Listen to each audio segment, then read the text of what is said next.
ក្មេងស្រីនេះមកជួបជុំជាមួយឪពុកបង្កើតរបស់នាងវិញបន្ទាប់ពីបែកគ្នារយៈពេលជាង20ឆ្នាំគ្រាន់តែឃើញហ្វូងមនុស្សយ៉ាងច្រើននៅខាងក្រៅក្រុមហ៊ុនរបស់គាត់ដែលសុទ្ធតែធ្វើពុតជាកូនស្រីរបស់គាត់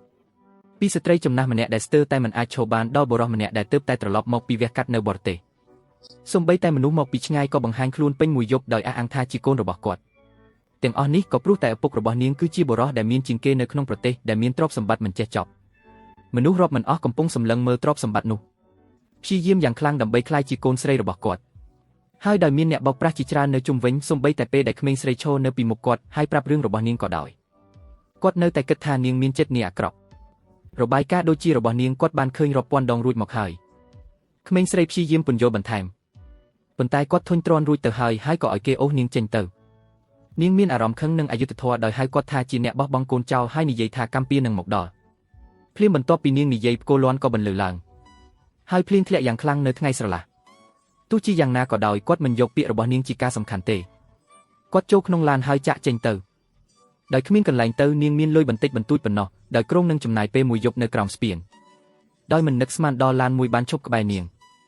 សេដ្ឋីនោះដើរចេញមកឃើញនាងនៅម្នាក់ឯងហើយក៏ទន់ចិត្តដោយនិយាយថាគាត់នឹងជូននាងទៅផ្ទះ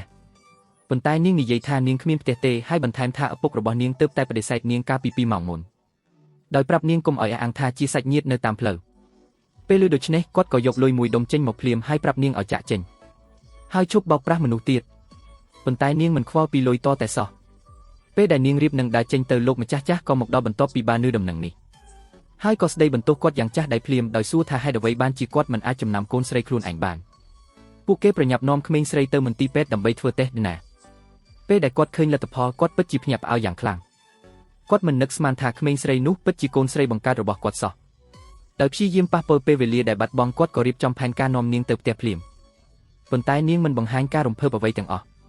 ផ្ទុយទៅវិញនាងនិយាយថានាងមានអាយុ17ឆ្នាំហើយនាងត្រូវការការគាំទ្រតែ1ឆ្នាំប៉ុណ្ណោះពេលនាងចូលរៀននៅមហាវិទ្យាល័យនាងនឹងសងអ្វីទាំងអស់វិញដោយការធ្វើការភាពប្រងើយកន្តើយរបស់នាងធ្វើឲ្យគាត់យល់ច្រឡំដូច្នេះគាត់ក៏សូមឲ្យជំនួយការរបស់គាត់ស៊ើបអង្កេតអតីតកាលរបស់នាងភ្លាមអ្វីដែលគាត់រកឃើញធ្វើឲ្យគាត់ភ្ញាក់ផ្អើលនៅនឹងកន្លែងនាងបានដើរលេងម្នាក់ឯងតាំងពីអាយុ3ឆ្នាំទើបតែត្រូវបានឪពុកចិញ្ចឹមយកទៅចិញ្ចឹមនៅអាយុ7ឆ្នាំដំបូងឡើយឪពុកចិញ្ចឹមប្រព្រឹត្តចំពោះនាងយ៉ាងសមរម្យប៉ុន្តែបន្ទាប់ពីកូនស្រីបង្កើតរបស់គាត់ត្រឡប់មកវិញនាងត្រូវបានគេធ្វើបាបជានិច្ចអស់រយៈពេលជាច្រើនឆ្នាំនាងស្ទើរតែគ្មានអាហារគ្រប់គ្រាន់ឬសម្លៀកបំពាក់កក់ក្ដៅរស់នៅក្នុងជីវិតដ៏លំបាកបំផុតកូនស្រីបង្កើតខ្លាចបាត់បង់សេចក្តីស្រឡាញ់ពីឪពុកម្ដាយដូច្នេះនាងតែងតែផ្សព្វផ្សាយពាក្យចាមអារាមដើម្បីទម្លាក់កំហុសលើនាងឪពុកចិញ្ចឹមដែលមិនដឹងអីជឿតែកូនស្រីខ្លួនឯងប៉ុណ្ណោះហើយបានបញ្ជូនក្មេងស្រីនោះទៅកន្លែងកែប្រែក្មេងស្រីដែលមានល្បិចក៏ថែមទាំងសូកប៉ាន់មនុស្សនៅខាងក្នុងដើម្បីធ្វើឲ្យនាងជួបការលំបាកនាងបានស៊ូទ្រាំនឹងការឈឺចាប់រយៈពេល3ឆ្នាំមុនពេលបានចេញមកក្រៅគ្រាន់តែត្រូវបានគេកាត់ផ្ដាច់និងបណ្តេញចេញម្ដងទៀតទុកឲ្យរស់រានមានជីវិតដោយខ្លួនឯងបន្ទាប់ពីដឹងរឿងរ៉ាវទាំងអស់ដែលនាងបានឆ្លងកាត់គាត់មានអារម្មណ៍ខូចចិត្តនិងខឹងសម្បារយ៉ាងខ្លាំងបដិញ្ញាថានឹងក្រោកឈរឡើងដើម្បីកូនស្រីរបស់គាត់នៅថ្ងៃបន្ទាប់នៅសាលានាងត្រូវបានមិត្តរួមថ្នាក់ចំអប់មិនឈប់ពួកគេនៅតែគិតថានាងងាយនឹងសម្លុតប៉ុន្តែនាងបានដាក់អ្នកបង្កបញ្ហាចម្បងឲ្យនៅកន្លែងរបស់គេដោយផ្ទាល់ក្មេងស្រីដែលមានល្បិចក៏ប្រញាប់បង្វិលសាច់រឿងឲ្យប្រាប់ឪពុកចិញ្ចឹមគាត់បានសម្រុកចូលសាលាហើយស្ដីបន្ទោសនាងយ៉ាងខ្លាំងថែមទាំងទាមទារឲ្យនាយកសាលាដាក់ទណ្ឌកម្មនិងបណ្តេញនាងចេញឪពុកម្ដាយនិងសិស្សផ្សេងទៀតក៏អំពាវនាវឲ្យបណ្តេញនាងចេញដែរ